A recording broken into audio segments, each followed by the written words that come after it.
Bueno, precioso cantar al Señor. Los hemos extrañado el domingo pasado. Fue lindo el tiempo ya en Villa Gesell. Pero bueno, siempre extrañamos nuestra iglesia. Así que, bueno, hemos orado y sé que ha sido un lindo tiempo. Así que damos gracias al Señor por eso. Y vamos a continuar con nuestro estudio de Santiago, ya próximos a terminar la carta. Santiago capítulo 5.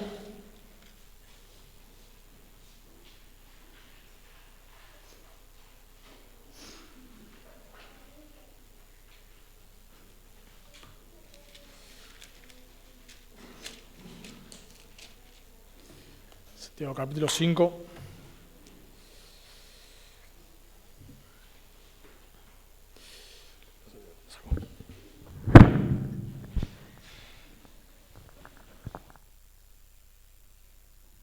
Bueno, ya estamos terminando Santiago. Nos quedan 2 sermones, este y uno más. Ya terminamos una epístola más. Santiago capítulo 5, vamos a estar estudiando hoy del versículo 13 al versículo 18. Santiago capítulo 5, versículos 13 al 18. Leemos primero y luego oramos. Dice la palabra de Dios: ¿Está alguno entre vosotros afligido? Haga oración. ¿Está alguno alegre? Cante alabanzas. ¿Está alguno enfermo entre vosotros? Llame a los ancianos de la iglesia y oren por él, ungiéndole con aceite en el nombre del Señor. Y la oración de fe salvará al enfermo, y el Señor lo levantará. Y si hubiere cometido pecados, le serán perdonados. Confesad vuestras ofensas unos a otros y orad unos por otros para que seáis sanados. La oración eficaz del justo puede mucho. Elías era un hombre sujeto a pasiones semejantes a las nuestras y oró fervientemente para que no lloviese, y no llovió sobre la tierra por 3 años y 6 meses. Y oró, y otra vez oró, y el cielo dio lluvia, y la tierra produjo su fruto. Oramos. Amado Dios, gracias te damos por este tiempo de adoración en el cual podemos escuchar tu palabra. Podemos sentarnos, Dios, a oír tu voz, a oír lo que tú tienes que enseñarnos. Por favor, rogamos que tú nos ayudes a tener corazones humildes, sensibles, moldeables.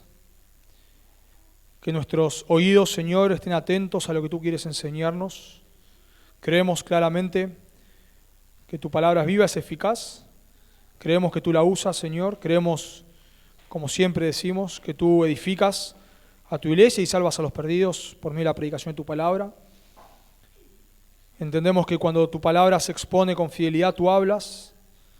Estamos confiados en eso, Señor, y pedimos que tú lo hagas en esta mañana, por favor, Señor. Que tú te glorifiques. En el nombre de Jesús. Amén. Bueno, nosotros como iglesia tendemos a hacer mucho énfasis, ustedes lo saben, en la predicación de la palabra, mucho énfasis. Creemos que es algo central. En una iglesia, creemos que lo más importante de una iglesia es la predicación. Estamos convencidos 100% de eso. Es lo que entendemos a la luz de las Escrituras, que es central. No es lo único, pero sí es central, lo primordial, digamos. Cuando sacamos la predicación, todo lo demás se derrumba. Cuando ponemos la predicación en el centro, todo lo demás de a poquito va tomando su lugar. Y por eso hacemos lo que hacemos, digamos, nuestras convicciones en cuanto a la predicación nos llevan a nosotros a hacer lo que hacemos como iglesia. Los lunes, por ejemplo, tenemos un seminario local, porque estamos convencidos que el estudio de las Escrituras es fundamental. Los miércoles repasamos los sermones porque creemos que la predicación es lo central. Tenemos discipulados donde nos juntamos a estudiar las Escrituras porque entendemos que es lo primordial. Tenemos el curso de membresía donde enseñamos qué es lo que las Escrituras enseñan sobre la membresía y otros temas, porque creemos que la predicación, que las Escrituras es fundamental. Todo lo que le da vida a una iglesia.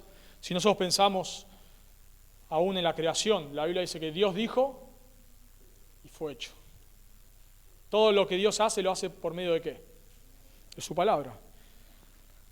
Y cuando el Señor Jesucristo viene a esta tierra, Dios hecho hombre, a Él se le llama a Él el Verbo, el Logos. Así es. Entonces, estamos convencidos de eso. Pero una de las verdades, y lo hemos predicado, sobre el tema de la centralidad de las Escrituras, pero una de las verdades que también es fundamental en una iglesia, y podemos decir que a la par de la predicación, es el tema de la oración. La oración. Incluso el texto que tanto citamos, para ahí cuando se eligen diáconos en Hechos 6, y dice que se deben elegir diáconos porque nosotros debemos dedicarnos a la oración y el estudio, ¿no? Y la predicación, la oración y la predicación. O sea, como que las dos cosas parece que van ahí, a la par. Y nosotros rastreamos todo lo que la Biblia dice sobre la predicación y vemos que hay un gran énfasis. Incluso en los grandes avivamientos que hay en las Escrituras se dan cuando las Escrituras son expuestas. Por ejemplo, en Nehemías tenemos un avivamiento del pueblo de Dios y eso se da porque las Escrituras son expuestas. Pero también cuando vemos lo que la Biblia enseña sobre la oración, vemos que la oración es central para una iglesia, es fundamental. Así como una iglesia no puede subsistir sin predicación, una iglesia no puede subsistir sin oración. Y algo que hice cuando estaba estudiando, y me llamó la atención, es ver lo que el libro de los Hechos enseña sobre la oración. Y me llamó la atención que casi cada capítulo del libro de los Hechos hace referencia a la oración. Yo sé que no lo suelo hacer esto, pero quiero hacerlo para que ustedes vean lo impactante que es. Todos los versículos, voy a citar uno por capítulo, no voy a citar todos los capítulos, pero voy a citar varios textos, para que ustedes vean la centralidad. Entendemos que en Hechos tenemos el comienzo de la iglesia, y en Hechos vemos un gran énfasis en la predicación. Se repite muchas veces, y la palabra del Señor crecía. Pero vemos un énfasis en la oración también. En Hechos 1:14 vemos que los creyentes están reunidos orando. Dice Hechos 1:14, todos estos perseveraban unánimes en oración y ruego. En Hechos 2:42, cuando comienza la iglesia, dice, y perseveraban en la doctrina de los apóstoles, en la comunión unos con otros, en el partimiento del pan y en las oraciones. En Hechos 4, luego que los apóstoles son amenazados, dice, y ellos habiendo oído, alzaron unánimes la voz a Dios y dijeron, oraron. En Hechos 6:4, como dije antes, la prioridad de los apóstoles era la oración y el misterio de la palabra. En Hechos 7, Esteban ora antes de ser martirizado, Hechos 7:59, y apedreaban a Esteban mientras él invocaba y decía, Señor Jesús, recibe mi espíritu. Y puesto de rodillas, clamó a gran voz. Hechos 8:15, los apóstoles oran para que los samaritanos reciban el Espíritu Santo, los cuales habiendo venido oraron por ellos para que recibiesen el Espíritu Santo. Entendemos que no es normativo para hoy eso. Hechos 9:40, Pedro ora para resucitar a una mujer. Entonces, sacando a todos, Pedro se puso de rodillas y oró. En Hechos 11:5, Pedro estaba orando cuando recibe una visión. Estaba yo en la ciudad de Jope orando y vi en éxtasis una visión. En Hechos 12:5 la iglesia ora cuando Pedro está encarcelado. Así que Pedro estaba custodiado en la cárcel, pero la iglesia hacía sin cesar oración a Dios por él. En Hechos 13:3 la iglesia ora cuando envían a Pablo y Bernabé a las misiones. Entonces, habiendo ayunado y orado, le impusieron las manos y los despidieron. En Hechos 14:23 Pablo y Bernabé oran antes de establecer ancianos y constituyeron ancianos en cada iglesia habiendo orado con ayunos. En Hechos 16:25 Pablo y Silas oran estando en la cárcel, pero a medianoche orando Pablo y Silas cantaban himnos a Dios. En Hechos 20:36 Pablo ora cuando está con los ancianos en Mileto. Cuando hubo dicho estas cosas se puso de rodillas y oró con todos ellos. En Hechos 21:5, Pablo ora con los creyentes de Tiro. Cumplidos aquellos días, salimos acompañados todos con sus mujeres e hijos hasta fuera de la ciudad y puestos de rodillas en la playa, oramos. podríamos seguir. Fíjense todos los textos que hablan sobre la oración. Pero no solamente lo vemos en Hechos. Cuando nosotros avanzamos por el Nuevo Testamento, vemos que la oración es central. Romanos 1:5 dice Pablo: sin cesar hago mención de vosotros siempre en mis oraciones. En 1 Corintios 1:4 Pablo dice: gracias doy a mi Dios siempre por vosotros. 2 Corintios 1:11, cooperando también vosotros a favor nuestro con la oración. Efesios 1:16, no ceso de dar gracias, haciendo memoria de vosotros en mis oraciones. Filipenses 1:3, doy gracias a mi Dios siempre que me acuerdo de vosotros, siempre en todas mis oraciones. Colosenses 1:3, siempre orando por vosotros. 1 Tesalonicenses 1:3, damos siempre gracias a Dios. 2 Tesalonicenses 1:3, debemos siempre dar gracias a Dios. Ya los cansé, ¿no? Y podría seguir así, toda la mañana podría seguir, toda la mañana. Empapado, hermanos, empapado está el Nuevo Testamento de oraciones, empapado. Y no cité mandamientos de oración, como por ejemplo Tesalonicenses, ¿no? Orar sin cesar. Empapados, hermanos. Y una de las características que vemos es que no solamente las epístolas suelen abrir con oraciones, sino que las epístolas suelen cerrar con oraciones. Pablo dice en Romanos 15, tiene 16 capítulos Romanos 15, que me ayudéis orando por mí a Dios. Filipenses 4 capítulos tiene Filipenses 4, por nada estéis afanosos y no sean conocidas vuestras peticiones delante de Dios en toda oración y ruego. Hebreos 13 capítulos tiene Hebreos 13, orad por nosotros. 1 Tesalonicenses 5 capítulos tiene Tesalonicenses 5. 1 Tesalonicenses 5:17, orad sin cesar, dad gracias en todo. Efesios 6 capítulos tiene Efesios. Efesios 6:18, orando en todo tiempo. Plagado, hermanos, plagado de mandamientos sobre la oración. Y Santiago cierra su carta hablando de la oración. Pero lo que en otros textos dicen, por ejemplo en Efesios, orando en todo tiempo, dice Efesios, orando en todo tiempo. O por ejemplo, 1 Tesalonicenses 5:17, orad sin cesar. Ese mismo concepto Santiago lo desarrolla acá. Y Santiago dice, deben orar todo el tiempo. Pero en vez de decir orar en todo tiempo, Santiago pone varias circunstancias en las que debemos orar. ¿Está alguno afligido? ¿Qué debe hacer? Orar. ¿Está alguno alegre? ¿Qué debe hacer? Cantar salmos, lo cual es un paralelo a la oración. ¿Está alguno enfermo? ¿Qué debe hacer? Debe llamar a los ancianos para que oren por él. Y luego debemos orar unos por otros. 7 veces hace referencia Santiago en estos versículos a la oración. Así que, hermanos, nosotros no solamente debemos ser conocidos por ser una iglesia que predica con fidelidad, sino debemos ser conocidos. Quizás nunca vamos a ser conocidos, ¿no? Pero se entiende la expresión. Debemos caracterizarnos, debe ser una característica de esta iglesia, no solamente la predicación, sino la oración. La oración. Solo con predicar no basta, debemos hacerlo, pero debemos orar también. Y lo que vamos a ver en esta mañana es que los creyentes debemos orar en toda circunstancia. Los creyentes debemos orar en toda circunstancia. Y lo primero que nos dice Santiago es que debemos orar cuando estamos afligidos. ¿Está alguno entre vosotros afligido? Haga oración. Ahí la idea de estar afligido podría ser por la persecución.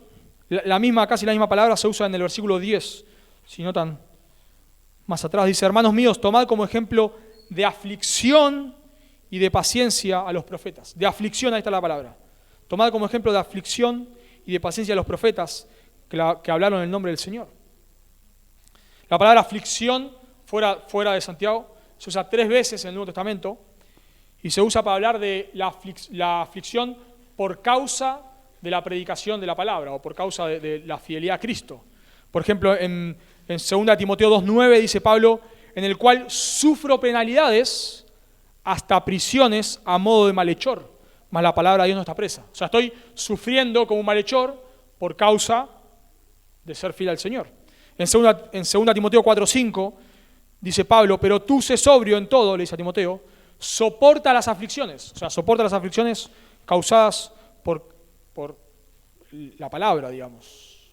Así que puede ser que acá se refiere a que los ricos, y el contexto anterior, que los ricos están oprimiendo a los creyentes por ser fieles al Señor, y Santiago les anima, bueno, en esa circunstancia de aflicción, oren a Dios. Pero bueno, no solamente cuando uno está padeciendo persecución por causa de la palabra, sino también puede ser a cualquier circunstancia, porque luego nos va a hablar de la enfermedad. Así que esta aflicción puede ser también por causa de la enfermedad. Y quizás Santiago no lo detalla a qué se debe esta aflicción, porque justamente él quiere que oremos en todo tipo de circunstancias. Quizás vos te burlan en el trabajo, en el colegio, donde sea, en tu barrio, familiares te desprecian por ser creyente y eso trae aflicción, bueno, debes orar. Quizás es la pérdida de un familiar, quizás es la pérdida de trabajo, quizás es lo que sea, no importa. El punto es que si vos te encontrás en una situación de aflicción, ¿qué debes hacer? Dice Santiago, ore. Y me gusta la Valera y la Biblia de las Américas lo traduce como haga oración, lo cual está perfecto, pero a mí me suena como haga penitencia, ¿no? Una cosa así, como andá y rezate 10 rosarios. Por supuesto, no es lo que está diciendo literalmente ore, es un mandamiento, ore. Así lo traduce la NBI, que ore. ¿Está algún afligido? Que ore. Y al ser un mandamiento presente, da la idea de algo continuo. Orá constantemente. O sea, no es caracterizarte por una vida de oración. Si estás afligido, ¿qué tenés que hacer? Orá, busca al Señor. Creo que esto es pertinente para nosotros, porque sobre todo en nuestro contexto hoy en día, pienso, que muchas veces cuando uno está triste, ¿qué es lo que hace? Bueno, en muchas ocasiones, no siempre, pero buscamos el entretenimiento, como un sustituto de la oración. Cuando estoy triste, ¿qué hago entonces? ¿Qué hago? Me voy a ver una película, me voy a jugar al fútbol, me voy a pasear, me voy a hacer cosas que me levanten el ánimo, eso es la idea, ¿no? Me voy a hacer cosas que, digamos, como estoy triste, voy a tratar de hacer cosas que me hagan sentir bien. Y por supuesto, no está mal que uno haga eso, pero el punto es que no pueden ser sustitutos de Dios. Cuando nosotros estamos tristes, lo que nosotros debemos hacer es, en primer lugar, buscar al Señor. Si después te puedes ir de viaje, andá de viaje, está hermoso, o si querés ir a ver una película, andá, lo que sea. Pero el punto es que lo que primero nosotros debemos hacer cuando estamos afligidos es no buscar placer, porque eso es lo que buscamos, placer. Buscamos algo que nos distraiga la mente, buscamos algo que nos haga pensar en otra cosa, ¿no? Y así te aconsejan o no te aconsejan. En tu trabajo estás mal, hacé algo que te haga despejar la mente, empezá a practicar, no sé, polo, qué sé yo. Andá a pescar, andá a hacer algo jugar al golf, algo que no te haga pensar y te dan todos esos consejos. Bueno, no está mal que lo hagas, hacelo si vos querés. Pero el punto es que lo que nosotros debemos hacer es buscar al Señor en oración. Y la causa de eso, hermanos, es porque el Señor muchas veces nos aflige. Nosotros queremos a veces sacar a Dios de la ecuación del sufrimiento. Y cuando alguien sufre, le dice, no, Dios no tiene nada que ver con esto. Dios seguramente quiere verte súper feliz, pero bueno, esto se le escapó de las manos, digamos. No supo qué hacer. Y queremos de alguna manera como justificar a Dios. No, seguro te pasa esto porque está pasando este momento de necesidad porque dentro de 2 meses vas a ser millonario. Como que queremos todo el tiempo buscar alguna explicación, queremos defender a Dios. Dios no necesita que lo defendamos. Y la realidad, hermanos, es que muchas veces Dios nos aflige, porque quiere hacernos volver a Él. Dice Dios, me llama mucho la atención lo que dice Dios al pueblo de Israel en Amós capítulo 4, versículo 6, Dios le dice al pueblo de Israel, os hice estar a diente limpio en todas vuestras ciudades, y hubo falta de pan en todos vuestros pueblos. O sea, se están muriendo de hambre. ¿Saben por qué están muriendo de hambre? Porque yo los estoy haciendo morir de hambre. Pero les dice Dios al pueblo de Israel, mas no volvisteis a mí. mas no volvisteis a mí. También os detuve la lluvia 3 meses antes de la siega. E hice llover sobre una ciudad y sobre la otra ciudad no hice llover. Sobre una parte llovió y la parte sobre la cual no llovió se secó. Y venían 2 o 3 ciudades a una ciudad para beber agua. Y no se saciaban, la estaban pasando horrible. Con todo, ¿qué dice Dios? No volvisteis a mí. No volvisteis a mí. Y así sigue. No lo voy a leer por tiempo. Y así sigue hasta el versículo 11. Hice esto. Y no te volviste a mí. Y a veces, hermanos, Dios nos aflige. Dios trae situaciones difíciles. Porque Él nos quiere humillar. Él nos quiere quebrantar. Entonces Santiago está diciendo, si alguno está afligido, ore a Dios. No te endurezcas. Muchas personas en medio de la persecución o de la dificultad, a veces hay personas que están ahí como medio frías, titubeando, y cuando viene una dificultad más, chao, deja al Señor. Ya Dios me falló. No, Dios no te falló, al contrario, Dios seguramente Él trae esto porque Él quiere que lo busques. Y Dios, bueno, lo vemos en los salmos, en varios salmos, Dios escucha, y lo vamos a hablar sobre esto al final, pero Dios escucha nuestras oraciones. Derramá tu corazón a Dios porque Dios te escucha. Cuando vos estás afligido, Dios te está afligiendo. Y parece que estás que no vas más. Y Dios lo está haciendo porque quiere que le busques. Me encanta lo que dice 2 de Crónicas 33 sobre Manasés. Manasés fue uno de los peores reyes del reino del sur, del reino del reino de Judá. Y hizo cosas impresionantes. Pero dice en 2 Crónicas 33:12, mas luego que fue puesto en angustia a Manasés, le sacaron los ojos a Manasés y se lo llevaron los asirios, luego él vuelve. Pero dice, mas luego que fue puesto en angustia, oró a Jehová, su Dios, humillado grandemente en la presencia del Dios de sus padres. Y habiendo orado a él, fue atendido. Dios le humilló a Manasés. Dios lo humilló hasta el extremo para que le busque. ¿Y qué hizo Dios cuando Manasés le buscó? Escuchó. Lo escuchó. Y eso es lo que vemos en los salmos de lamento, que Dios escucha nuestras oraciones. Entonces, si vos estás triste, ¿qué tenés que hacer? Buscá a Dios. No busques entretenimiento, no busques diversión. Buscá a Dios. Quizás Dios te está quebrantando. Quizás Dios te está humillando. Entonces, cuando estamos afligidos debemos orar. En segundo lugar, ¿qué debemos hacer cuando estamos alegres? Exactamente lo mismo. Exactamente lo mismo. Cuando estamos alegres debemos alabar al Señor, cantando salmos. O cantando al Señor. Noten versículo. Hay 13. ¿Está alguno alegre? Mandamiento, cante alabanzas. Alegres es lo opuesto, obviamente, estar afligido. Santiago pone dos situaciones totalmente extremas. Si vos estás que no vas más, ¿qué tenés que hacer? Orar. Y a veces Dios, hermanos, Dios nos aflige hasta el extremo. A veces uno se pregunta, ¿por qué pasó todo esto? Y bueno, quizás no es por un pecado específico. No estamos hablando de eso. Ya vamos a hablar sobre eso. Pero quizás no es un pecado específico. Pero quizás Dios te quiere humillar. Quizás Dios quiere que le busques. Los momentos que más le buscamos a veces es en los momentos de angustia. Pero a veces Dios nos da, la Biblia nos dice que los creyentes vamos a sufrir, ¿no? Así nos lo dice por todos lados. Aún el Señor Jesús dijo, el que quiere ser mi discípulo, dice a sí mismo, tome su cruz y sígame, por todos lados. En el mundo tendréis aflicción, etcétera, etcétera. Por todos lados. Pero la verdad, hermanos, que también Dios trae momentos de gozo a nuestra vida. Momentos preciosos. Por ejemplo, Pablo, me encanta Pablo en 1 de Tesalonicenses 3:9. Él estaba preocupado por los tesalonicenses, los manda a Timoteo. Timoteo vuelve y le trae excelentes noticias de los tesalonicenses. Y me encanta lo que dice Pablo en 1 Tesalonicenses 3:9.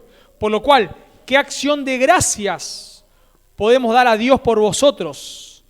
Por todo el gozo con que nos gozamos. Hay 3 palabras ahí. ¿Qué acción de gracias podemos dar por todo el gozo con que nos gozamos? O sea, Pablo está tratando de expresar en esa frase que él está lleno de alegría. Él está explotando alegría por los tesalonicenses. Nosotros podríamos decir esta frase, algo así como, nos alegramos con la alegría que nos hace alegrarnos. Nos alegramos con la alegría que nos hace alegrar, o sea, redundante. Pero queremos enfatizar que estamos alegres. Y Pablo tuvo momentos de aflicción, muchos, pero tuvo momentos donde su corazón explotaba de alegría. Lo mismo nos dice la Biblia sobre el Señor Jesucristo. El Señor Jesucristo fue varón de dolores, experimentado en quebrantos. Dice Isaías 53. Pero noten lo que dice Lucas 10:21. En aquella misma hora Jesús se regocijó en el Espíritu. Jesús se regocijó en el Espíritu y dijo, y oró. Jesús se regocijó en el Espíritu y oró. Yo te alabo, oh Padre, Señor del cielo y la tierra, etc. ¿Qué hizo Jesús cuando estuvo alegre? Oró. La palabra ahí regocijo, en Lucas, es estar extremadamente gozoso. Estar extremadamente gozoso. Así que Pablo tuvo momentos de aflicción extrema y tuvo momentos de alegría extrema. Jesús tuvo momentos de aflicción extrema y tuvo momentos de alegría extrema. Bueno, aún nos dice Hebreos que por el gozo puesto delante de él fue a la cruz, menospreciando lo propio. Por lo cual, nosotros tenemos momentos de aflicción y tenemos momentos de alegría. ¿Y qué hace Jesús cuando está alegre? Ora al Padre. Y cuando está en aflicción, ora al Padre. ¿Y qué hace Pablo cuando está en aflicción? Ora al Padre. ¿Y qué hace cuando está alegre? Ora al Padre, porque ahí en Tesalonicenses es una oración. Y Santiago dice acá, cuando estás afligido, ora a Dios. Y cuando estás alegre, ¿qué tienes que hacer? Lo mismo. Cante alabanzas. El gozo debe llevarnos al Señor. La aflicción nos puede alejar de Dios. La aflicción. Estamos pasando un momento de dificultad y, bueno, basta Dios. Ya trato de seguirte y todo me va mal, así que no te voy a seguir más.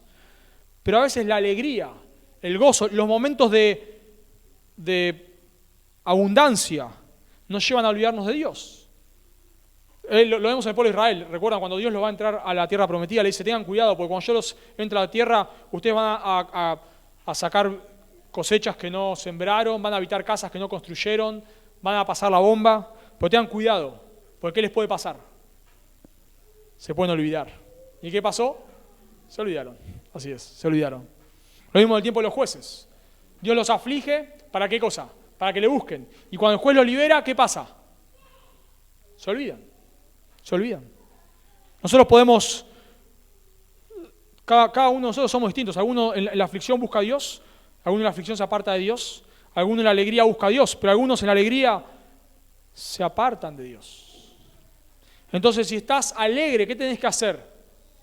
Orá. Orá, no te creas autosuficiente. Alabá a Dios, cante alabanza. Yo sé que la idea ahí de cantar alabanzas, y sobre todo en el Nuevo Testamento, como lo vemos, tiene que ver con teología. Me encantó esta última canción, ya la conocí igual, pero me encantó que la cantáramos. Está llena de teología, llena de teología. Porque la idea y los salmos, si bien son canciones, son oraciones.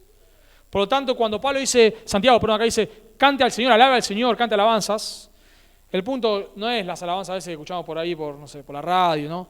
Dios, pienso en vos y me dan cosquillas en la panza, o no sé, o las nubes me hacen pensar en no sé qué, sino llenas de teología. Pensamos en canciones llenas de teología acá. Pensamos en canciones que exaltan la grandeza de Dios. Cantamos la primera canción, tu fidelidad, tu fidelidad. Tu fidelidad no cambia, tu fidelidad permanece. Eso nos da de pensar en Dios, en sus atributos. Entonces, cuando estás triste, ¿qué haces? Orá a Dios, busca al Señor. Y cuando estás alegre, ¿qué tienes que hacer? Orá al Señor. ¿Se dan cuenta? Debemos caracterizarnos por orar. Orad sin cesar, sería el paralelo, ¿se dan cuenta? Orad en todo, como dice Efesios. Así que en primer lugar, debemos orar cuando estamos afligidos. En segundo lugar, debemos alabar al Señor cuando estamos alegres. Y en tercer y último lugar, y no se pongan contentos, este es el punto más largo. En tercer y último lugar, debemos pedir que oren por nosotros cuando estamos enfermos. O podemos también decir afligidos. Debemos pedir que oren por nosotros cuando estamos afligidos. Versículos 14 al 18. ¿Está alguno enfermo entre vosotros? Si ustedes miran el pasaje, la estructura es muy sencilla, muy sencilla. Hay 3 circunstancias y 3 mandamientos. ¿Está afligido? Ore. ¿Está contento? Cante alabanzas. ¿Estás enfermo? Llama a los ancianos para que oren. Y todo lo que sigue desarrollando acá hasta el versículo 18 tiene que ver con el tema de la enfermedad y el tema de la oración. Pero son 3 acciones que debemos hacer cuando estamos en distintas situaciones. Y acá Santiago usa la palabra enfermo, y hay mucho debate sobre qué quiere decir esto de enfermo. ¿Por qué hay debate? Porque la palabra enfermo acá, enfermo, puede tener 2 o más, pero digamos, puede referirse a 2 verdades. Puede referirse a una enfermedad física o a una condición espiritual. No, la palabra ahí tiene que ver con débil. Puede ser una debilidad física, lo cual habla de estar enfermo, o puede ser una debilidad espiritual. Es como quizás nosotros lo podemos decir de esta manera. Si yo digo, no me siento bien, ¿qué quiere decir? Bueno, puede ser que no me siento bien físicamente, me doy la cabeza. Puede ser que no me siento bien porque espiritualmente, porque estoy deprimido, estoy desanimado. O puede ser que no me siento bien por un problema de conciencia. No me siento bien con esto que hice. O sea, no me siento bien puede hacer referencia a distintas cosas. Bueno, lo mismo acá. ¿Está alguno débil? Bueno, puede ser que esté débil porque está enfermo, o puede ser que esté débil porque está débil espiritualmente. Bueno, por lo general, cuando hablamos de debilidad espiritual, la Biblia lo aclara. Por ejemplo, en Romanos 14, 19, hablando de Abraham, dice Pablo, y no se debilitó en la fe. ¿Se dan cuenta? ¿En qué no se debilitó? En la fe. No está hablando a lo físico, está hablando de lo espiritual. Entonces, bueno, algunos dicen, acá tiene que ver con que esta persona está, vamos a decir, como débil espiritualmente, está deprimida, y entonces tiene que llamar a los ancianos para que oren por él, lo animen y le levanten el ánimo. Pero entiendo que no está hablando de debilidad espiritual, sino de debilidad física, de enfermedad. Y Santiago tiene mucha conexión con los evangelios, mucha conexión. Santiago es el primer escrito del todo el Nuevo Testamento, el primer escrito. Y o sea, los evangelios no se habían escrito todavía, ya lo vamos a empezar a ver todo eso. No se habían escrito todavía, pero aún así se corría la tradición oral. Entonces Santiago tenía todas las enseñanzas de Jesús. Incluso Santiago usa mucho el Sermón del Monte, aunque todavía no se había escrito el Evangelio de Mateo, las enseñanzas ya corrían. Entonces, y en los evangelios cuando vemos esta palabra débil, casi siempre hace referencia a una debilidad física, a una enfermedad. También en el versículo 15, Santiago usa la palabra sanar o salvar, creo que traduce acá. La oración de fe salvará. La palabra ahí salvar en los evangelios se suele traducir como sanar. O sea, se puede traducir salvar o se puede traducir sanar. Y en los evangelios mayoritariamente se traduce sanar, y Santiago la usa acá. Usa enfermos o débil, que en los evangelios se usa para hablar de enfermedad. Usa sanar o salvar, que en los evangelios se usa para sanar. Y además dice que debe que ungir con aceite. Y esta expresión de ungir con aceite se usa solamente una vez en los evangelios, y es para hablar de sanidad física, en Marcos 6:13. Así que entiendo que acá Pablo está hablando de una persona que está físicamente enferma. Ahora, no está hablando de alguien que tiene una gripe, un dolor de cabeza, sino alguien que está muy enfermo. Por ejemplo, esta palabra se usa en Juan 5:5 para hablar del paralítico, ¿recuerdan? Que lo quieren introducir ahí en el lago ese. Juan 5:5 dice, y había allí un hombre que hacía 38 años que estaba enfermo. 38 años que estaba enfermo, no tenía una gripe, no tenía tos por 38 años. Este era un hombre sumamente enfermo. Santiago dice que cuando estás enfermo, esta persona que está enfermo debe llamar a los ancianos. ¿Por qué no va él a los ancianos? ¿Es medio cómodo esta persona? O quizás pues estaba postrado. Ni siquiera él puede llamar a los ancianos. Debe mandar a alguien a que lo llamen, a él. Así que nos imaginamos acá un hombre postrado en su cama, a punto de morir quizás. Una enfermedad terrible. Este hombre no se puede levantar de la cama. La medicina no es lo que es hoy en día. Así que quizás este hombre hoy te agarra muchas enfermedades y hay muchas chances de vivir. No en todas, pero muchas enfermedades. En ese momento lo contrario. Quizás una gripe te mataba. Y es importante resaltar el mandamiento. ¿cuál es el mandamiento para esta persona? ¿Están ahí? Llame a los ancianos. Ese es el imperativo para la persona. Llame a los ancianos. Eso es importante, hermanos, porque a veces personas dicen, bueno, yo estuve enfermo o en una situación muy difícil y los pastores no me visitaron. ¿Y vos les avisaste? No, ellos deben saber. ¿Y cómo saben? ¿Qué tienen? ¿El don de adivinación? ¿Qué tienen? ¿Cómo saben? Así se queja la gente. Estuve mal y nunca me vieron a visitar. ¿Y vos les avisaste que estabas mal? Y no, pero bueno, le comenté a alguien y supuse que ese alguien le tenía que haber comentado. ¿Y cómo saben? ¿Cómo saben los ancianos? Estuve en el hospital una semana internado y nadie me vino a ver. ¿Y vos le avisaste a alguien? No le avisé a nadie. ¿Se dan cuenta? Es importante el mandamiento. Llama a los ancianos. O sea, tu responsabilidad no es victimizarte. Tu responsabilidad es andá y que le avisen a los ancianos. Ese es el mandamiento para vos. Es un imperativo. Llame a los ancianos. También es muy lindo acá que Santiago habla de ancianos en plural. Ancianos. Y esto es muy llamativo porque si pensamos que es la primera carta del Nuevo Testamento, por el año 45, ya apenas se fundan las primeras iglesias que había.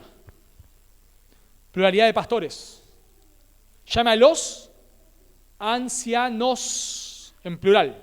O sea que ya vemos que apenas arrancan las iglesias, ya que había en una iglesia varios ancianos, quizás 2, por lo menos. Pensamos que tal vez más de 2. Así que llama a los ancianos y los ancianos deben orar por él, ungiéndole con aceite. Bueno, hay bastante debate en cuanto a qué quiere decir esto de ungir con aceite, por 2 referencias. Una puede ser una referencia a ungir con aceite a la medicina, puede ser una referencia a la medicina. ¿Recuerdan en la parábola del buen samaritano? ¿Qué hace este hombre? ¿Qué hace el samaritano? Unge las heridas con aceite, dice Lucas 10:34. Y acercándose vendó sus heridas, echándole aceite y vino. Sabemos por escritos fuera del Nuevo Testamento que el aceite era una medicina. Era una medicina. Así que podría ser una referencia, aplíquenle medicina, podría ser, y oren por él. Como decir, anda al médico y vamos a orar por vos. Podría ser una referencia. O también podría ser una referencia a un acto simbólico. Algo simbólico. En el Antiguo Testamento, por ejemplo, a los sacerdotes se los ungía. ¿Como un acto qué? Simbólico. A los reyes. ¿Recuerdan cuando Samuel, por ejemplo, va a ungir a David? ¿Por qué lo hace? ¿Qué es un acto qué? Simbólico. No tiene nada de mágico ni nada. Es un acto simbólico. Bueno, algunos dicen, podría ser que esto es un acto simbólico. A Jesús también lo ungen, no con aceite, pero con perfume, antes de su crucifixión. Podría ser un acto simbólico, como oramos por vos y te ungimos con aceite, como una referencia a que te encomendamos al Señor, digamos. Te ungimos, es un acto simbólico. Bueno, obviamente no, ¿por qué no lo practicamos nosotros hoy? Bueno, entendemos que no es normativo, entendemos que es algo de ese contexto puntual. No vemos que se repita el Nuevo Testamento, ni siquiera este mandamiento. Y Santiago le escribe a una audiencia judía, y pensando en el simbolismo que tenía el ungimiento con aceite en el Antiguo Testamento, podemos pensar que tiene que ver con que oran al Señor, pero lo encomiendan a Dios.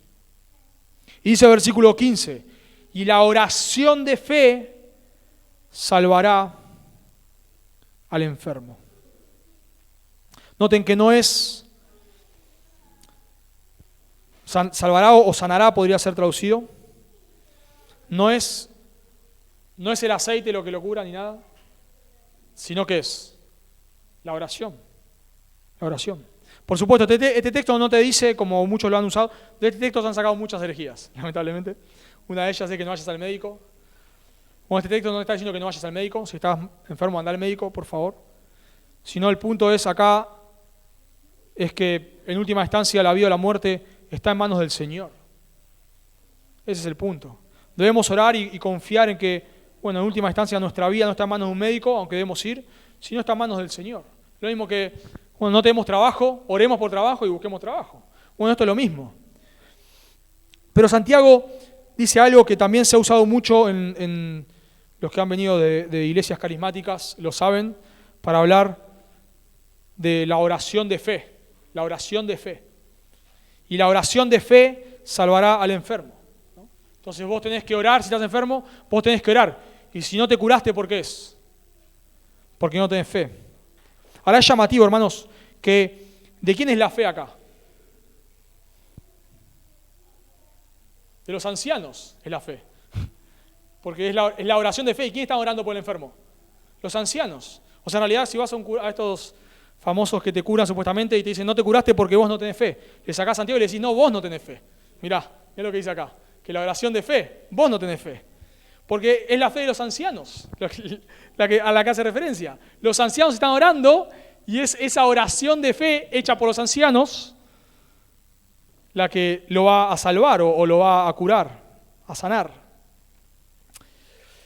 Y el punto acá de Santiago, hermanos, no es que, y eso debemos entenderlo, cuando Santiago acá dice que la oración de fe salvará o sanará al enfermo, Santiago no está diciendo que siempre que oramos por un enfermo, si lo hacemos con fe, Dios lo va a sanar.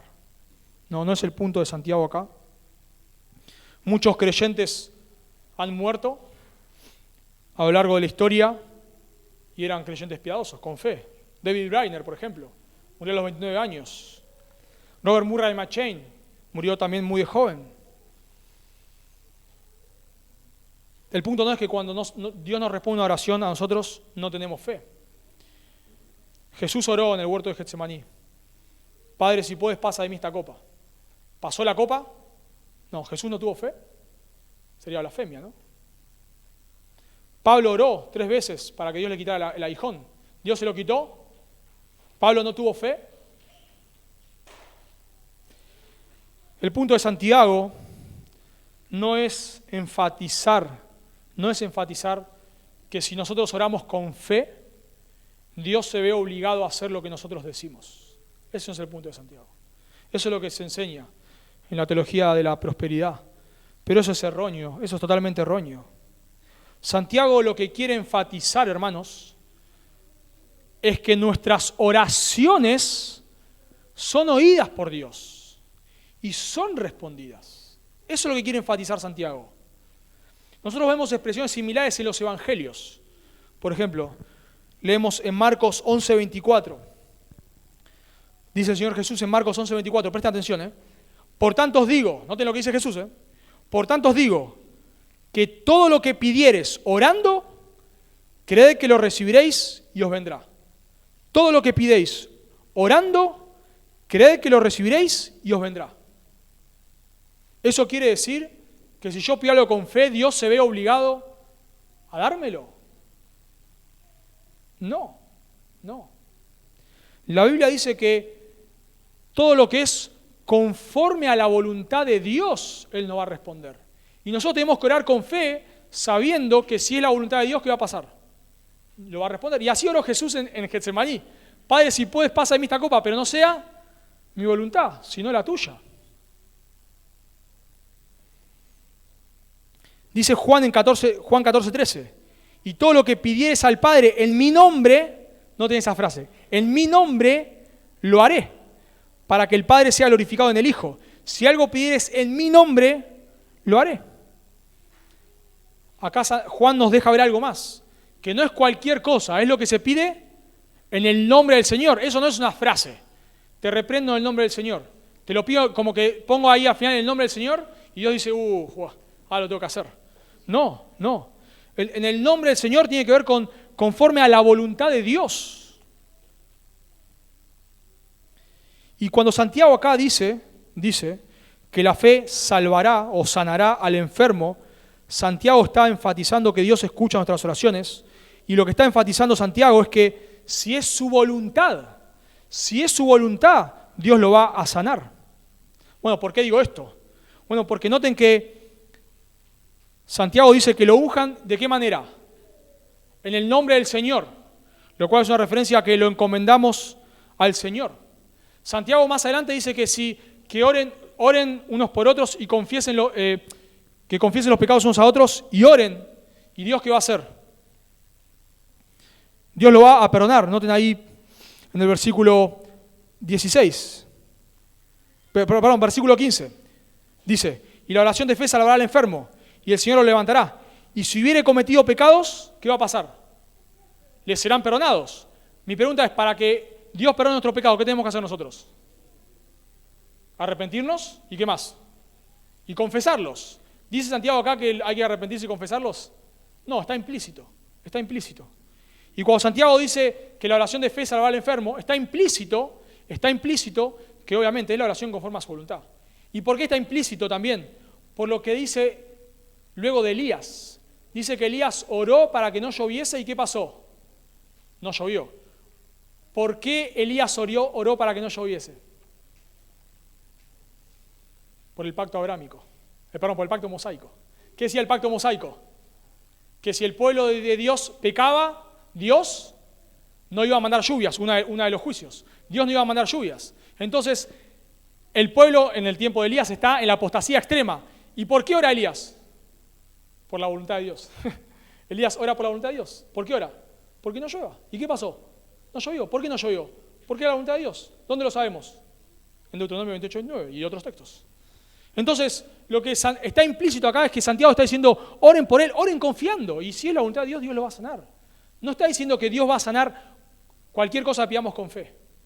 Sino el punto, hermanos, es que si Dios así lo quiere, lo va a sanar. Oremos con fe, oremos, no seamos incrédulos. Oremos que Dios lo puede sanar. Aun cuando tenga una enfermedad terminal. Oramos si Dios lo puede sanar, por supuesto que sí. No queremos que el don de milagros, el don de sanidad esté vigente. Pero eso no quiere decir que Dios no sane personas. Entonces, hermanos, nosotros debemos orar porque Dios responde a nuestras oraciones. Y nosotros vemos una tensión en las Escrituras. Vemos una tensión que tiene que ver con que nosotros debemos orar a Dios, pero a su vez Dios va a hacer lo que ha determinado hacer.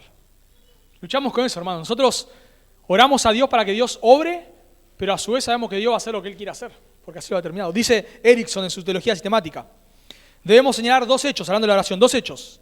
Las Escrituras enseñan que el plan de Dios es definido y fijo y no está sujeto a revisión. El plan de Dios es definido y fijo y no está sujeto a revisión. No es que cuando oramos Dios nos dice, a ver, bueno, déjame que lo voy a revisar. No. Pero, por otro lado, dice Erickson, se nos ordena que oremos y se nos enseña que orar tiene valor. Orar tiene valor. O sea, y es esta tensión que vemos, Dios va a hacer lo que Él quiere hacer. Punto. Pero a su vez, Dios no va a hacer cosas si no oramos. Impresionante. Santiago le dice a sus lectores, ustedes no tienen porque no piden. ¿Se dan cuenta? Simplemente, porque no piden. O sea que a veces Dios no actúa porque no oramos. Impresionante, hermanos. No, explota nuestra mente, ¿no? Y por eso Dios es Dios. Es impresionante. Dios va a hacer lo que Él quiere, pero a su vez Dios a veces no hace algo porque no le pedimos. Me encanta lo que dice, cito de vuelta a Erickson en su teología, dice, por lo tanto, la oración no cambia lo que Él se propone hacer. La oración no cambia lo que Él se propone hacer, sino que es el medio a través del cual lleva a cabo este fin. Así que es vital que se ore, porque sin la oración el resultado deseado no sucederá. Y nos dice el Evangelio de Marcos, en Marcos 6:16, que Jesús no sanó gente en cierto lugar porque no tenían ¿qué? Fe. Bueno, lo más probable es que estas personas no estaban trayendo a los enfermos para que Jesús los sane. No es que Jesús lo iba a sanar y como la persona tenía fe, no podía sanarlo. No, lo más probable es que estas personas no estén llevando a los enfermos a Jesús porque no quería que los podía sanar. Y entonces, ¿qué pasaba? Jesús no los sanaba. Pedro camina sobre el agua. ¿Los demás discípulos podían caminar sobre el agua? Y quizás sí, pero ¿quién lo pidió? ¿Quién lo pidió? Pedro. O sea, a veces, hermanos, nosotros no tenemos algo porque no lo pedimos. Simplemente. No lo pedimos. Y Santiago quiere enfatizar, no que nosotros manipulamos a Dios con nuestra oración. Lo que Santiago quiere enfatizar es que cuando nosotros pedimos, Dios escucha, hermano. Y si oramos si es su voluntad lo va a sanar, y oremos con fe, oremos confiando, no con fe en sentido como pensamiento positivo, ¿viste? Que, si pienso, no, orar con fe es orar confiando en Dios, en Él, en su carácter. Y Santiago agrega una frase, y si hubiere cometido pecados, les serán perdonados. Y acá entramos ya al punto que Santiago desarrolla hasta el final. Y dice, si hubiere cometido pecados. La realidad es que la enfermedad no siempre es causa de pecado. ¿Recuerdan en Juan 9? Cuando cuando hay un ciego y los discípulos le preguntan a Jesús, ¿quién pecó, este o sus padres? Como que siempre que a alguien le pasa algo, de vuelta a la teología de la prosperidad, si a vos te pasa algo es porque hay un pecado en tu vida. Esa es la teología de los amigos de Job, ¿recuerdan? Y los amigos de Job se tiran ahí a jugar a la ruleta, ¿no? A ver si le casan a Job algún pecado, y empiezan a suponer los amigos de Job, no saben, pero se tiran ahí a pegar, a ver porque algo tiene que haber. Así es el Evangelio de la prosperidad. Costi Hinn, quien escribe un libro, se llama Dios, la avaricia y el Evangelio de la prosperidad, que él sale del movimiento carismático. Él dice que en su familia no iban al médico, porque si vos ibas al médico es que estabas en pecado. Imagínate un pastor así de los super capos, yendo a un médico, que es un incrédulo. Bueno, la verdad es que no siempre que nos enfermamos es por causa del pecado. Pero creo que nosotros tenemos que tener cuidado con el otro extremo, hermanos. No quiere decir que si estamos enfermos no puede ser causa del pecado. No quiere decir que si estamos enfermos no puede ser causa del pecado. Claro que puede ser causa del pecado. Y pensamos por el contexto de Santiago, recuerdan que acá vemos que hay peleas, divisiones, etc. Y el mismo contexto lo vemos en Corinto. ¿Recuerdan? Peleas, divisiones, tomaban la cena indignamente. ¿Y qué pasaba? Había muchos enfermos, 1 Corintios 11:30, y muchos muertos. Entonces, no siempre que estamos enfermos es causa del pecado, pero puede ser, hermano, puede ser. Jesús relaciona el pecado con la enfermedad a veces. Al ver Jesús la fe de ellos, dijo al paralítico, hijo, tus pecados te son perdonados. Relaciona la enfermedad del paralítico con el pecado. Así que quizás por eso se introduce este elemento. ¿Por qué? Pensamos, ¿por qué llama a los ancianos? O Santiago quizás piensa que hay algo de pecado que tratar. Hay algo, esta persona tal vez está enferma y hay algo de pecado ahí. No sabemos con exactitud qué información tenía Santiago, pero hay algo de pecado. Y entonces Santiago trae a los ancianos para que oren por él y quizás para que traten con su pecado. Traten con su arrepentimiento. Oren por su arrepentimiento. Santiago no pretende ser exhaustivo acá, pero Santiago dice que el Señor lo va a perdonar, lo cual implica, por supuesto, que confesó sus pecados. Dios lo va a sanar si es su voluntad, y Dios lo va a perdonar, por supuesto, y la persona se arrepiente y confiesa su pecado. Pero el punto, hermanos, es que nosotros debemos examinar a veces. Yo creo que nosotros nos hemos ido al otro extremo, ¿no? O sea, por un lado, las cosas malas que nos pasan no siempre es porque estamos bajo el juicio de Dios, ¿no? No siempre es eso está claro, eso es una verdad. Pero cuidado, hermano, cuidado. Porque sí es una verdad que Dios manda disciplina. Lo hemos visto en los lunes en el Antiguo Testamento, lleno, ¿no? Repleto. Y en el Nuevo Testamento vemos que dice Hebreos 12, que Dios al que ama, disciplina. Y azota al que recibe por hijo. Entonces, hay que tener este balance. Santiago no dice que sí o sí pecó, pero hay que tener este balance. Y vos tenés que tener este balance. A veces te pasan cosas malas y cosas malas y cosas malas. Y vos decís, ¿y por qué a mí? ¿Por qué a mí? ¿Por qué a mí? ¿Por qué a mí? De vuelta, quiero ser cuidadoso con esto. No es que, porque te pasa tal cosa, estás en pecado. No necesariamente.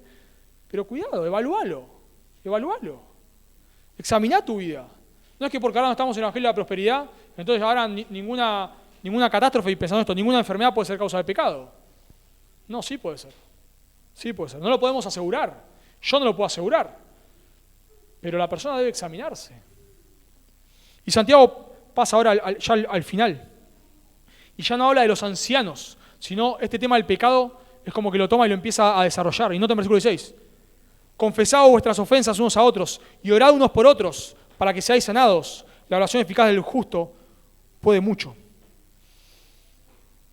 Ahora Santiago no está diciendo acá que nosotros debemos ir a confesarnos nuestros pecados todos nosotros, sino el punto acá tiene que ver con que vos pecaste contra alguien, ¿qué tienes que hacer? Confesarlo a Dios y andar a buscar la restauración. Lo que dice Mateo 5, si llevas tu ofrenda al altar y allí te acuerdas que tu hermano tiene algo contra ti, ¿qué haces? Dejá tu ofrenda y andá a arreglar eso. Bueno, eso es lo que Santiago está diciendo acá. Confiesen sus pecados y oren unos por otros. Y acá es probable que cuando Santiago dice que si alguno hubiere pecado, les serán perdonados, piensa en esto. Puede ser que había personas que estaban enfermas por pecado, puede ser. Porque de vuelta vemos que había celos, envidia, ellos usaban la lengua ¿para qué? Para bendecir a Dios y maldecir a otros. Tenían celos, envidias, era una catástrofe esta iglesia. Muy similar quizás a Primera de Corintios. Y Santiago les dice, confiesen sus pecados y oren unos por otros. La idea es que, bueno, si es una consecuencia del pecado, andá a confesar el pecado a la persona. Confesá este pecado. Y cuando dice oren unos por otros, tiene que ver con que, bueno, la persona te confiesa el pecado y vos orás por la persona como una referencia a que lo perdonaste. A veces nosotros, por nuestra oración, a veces oramos por alguien, porque lo hemos endurecido. No oramos de ninguna manera, oramos porque Dios traiga una catástrofe sobre su vida, de ninguna manera, pero sí oramos porque Dios, vemos a una persona que se está empezando a alejar, y oramos, Señor, por favor, te pedimos por fulano, quebrantalo, y quizás Dios lo quebranta con una enfermedad. Quizás lo quebranta con una enfermedad. Y vemos que la persona, esa enfermedad, Dios la usa para que esta persona se vuelva al Señor. ¿Y qué hacemos? Oramos que Dios lo sane, nuestro anhelo. Claro que sí. Que Dios lo sane y lo deje con nosotros. Están tratando con el pecado. Y dice Santiago en el versículo 16, la oración eficaz del justo puede mucho. No solamente los ancianos que oran. O sea, y de vuelta, volvemos acá al tema de la oración, por eso hablamos de la oración como un todo. Vos orás de manera individual si estás triste, vos cantás salmos de manera individual si estás alegre, vos llamás a los ancianos para que oren por vos si estás enfermo, y ahora ¿qué hacen? La iglesia oramos unos por otros.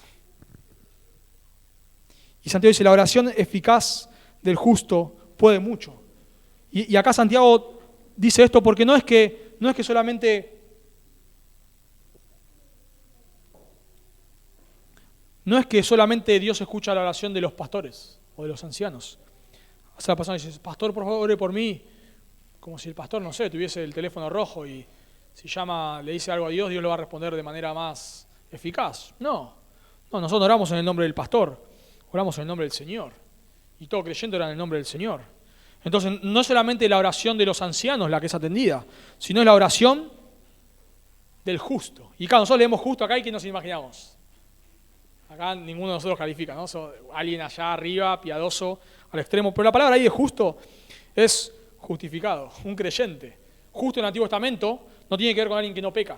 Justo en el Antiguo Testamento tiene que ver con un creyente. Por eso cuando a veces leemos fulano era justo y dice, ¿quién es este? ¿Quién se piensa? No, el punto es un creyente.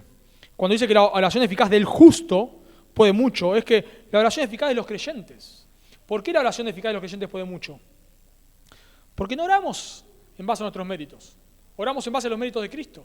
O sea, el poder de la oración, Santiago dice que la oración del justo puede mucho, porque el poder de la oración no recae sobre la persona que ora, sino sobre Dios. El poder no está en la persona, está en Dios. Hay personas que dicen, Dios, con todo lo que yo te sirvo me pasa esto. Es que Dios no te responde porque vos le servís. Dios, a pesar de que yo te sirvo en la iglesia y hago todo esto, ¿vos traes esto a mi vida? ¿Vos no respondés esta oración, Dios, a pesar de todo lo que yo hago por vos? Es que Dios de ningún lado dice que va a responder nuestras oraciones en base a lo que hagamos por Él. Como si cuando hacemos cosas por Él, Dios ahora nos debe. El justo es un creyente. Y la oración, el poder de la oración no recae sobre el que ora, sino sobre a quién le ora. Y me llama la atención de vuelta la oración de Elías. Porque Santiago introduce a Elías y dice, noten ahí conmigo por favor, en el versículo 17. Elías era hombre sujeto a pasiones semejantes a las nuestras. Y oró fervientemente y llovió y oró y no llovió, ¿no? O al revés. No llovió y llovió. Pero dice, era un hombre semejante a nuestras pasiones. Me encanta lo que dice un comentarista, dice, Elías a solas confrontó gloriosamente a los profetas de Baal en el monte Carmelo y se dirigió a Dios en una oración más potente de la historia. Pero acto seguido lo hemos derrotado anímicamente en el Negev. O sea, después de ahí hacer que descienda fuego del cielo y todo eso, se va deprimido ahí y le pide a Dios que lo mate.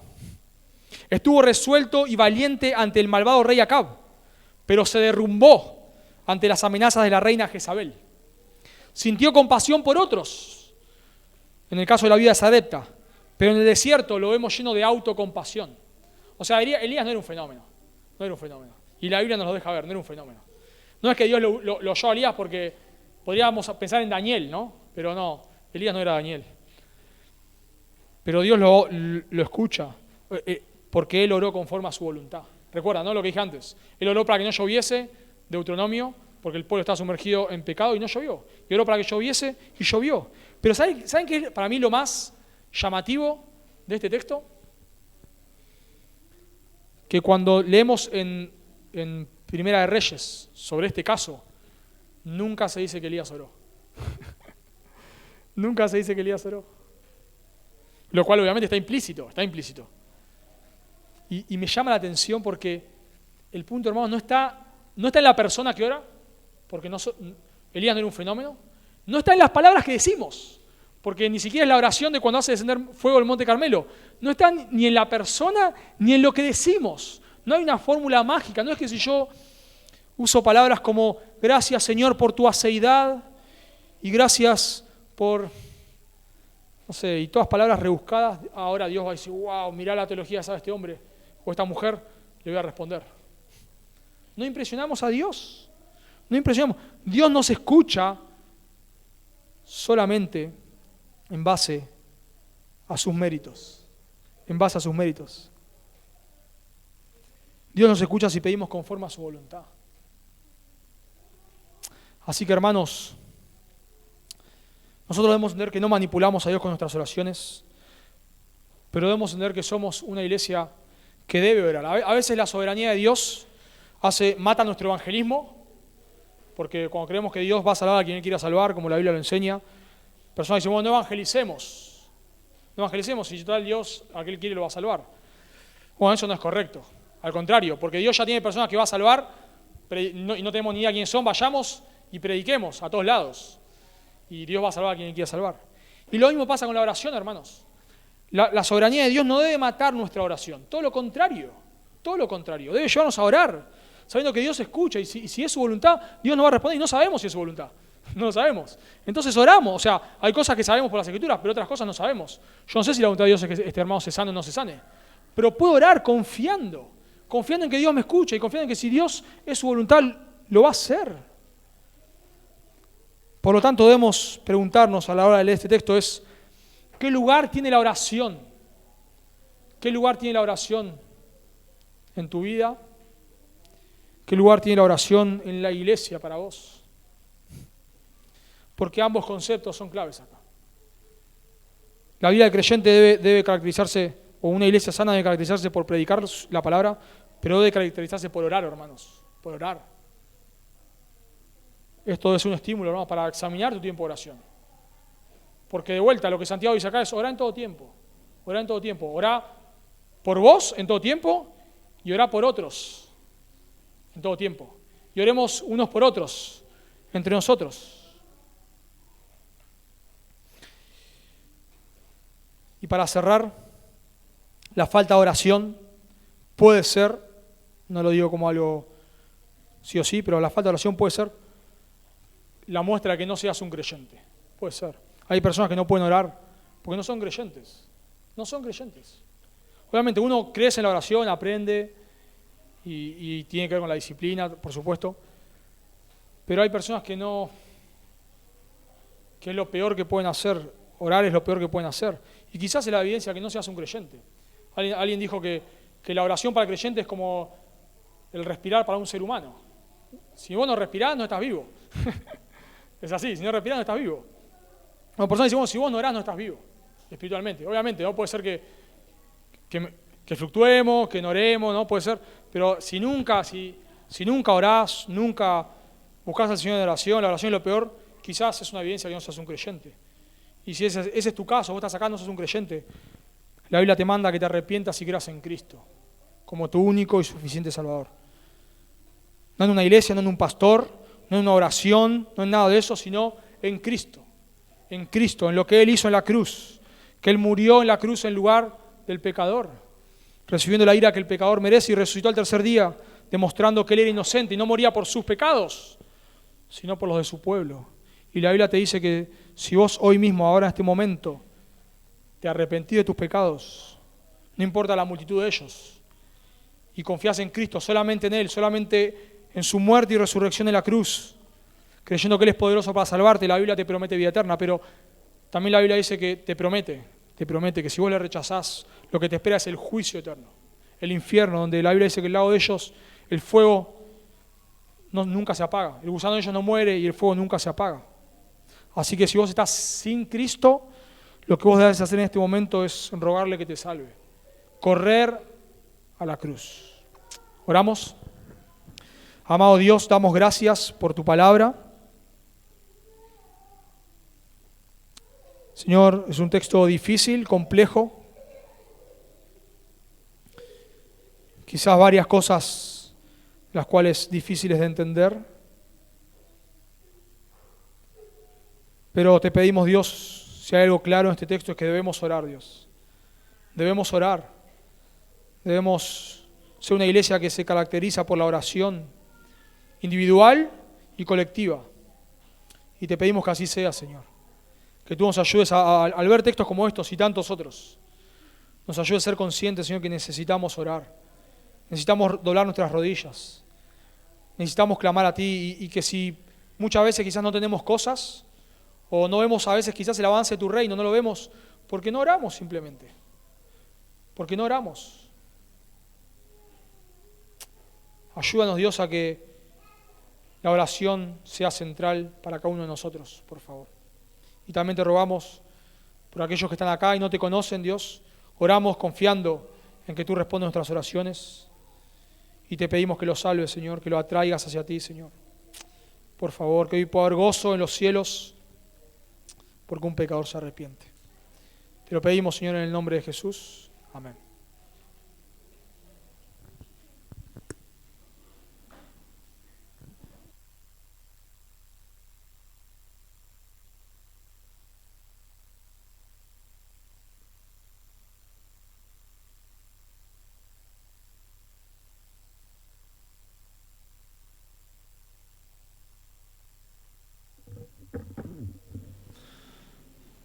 Damos gracias al Señor por su palabra.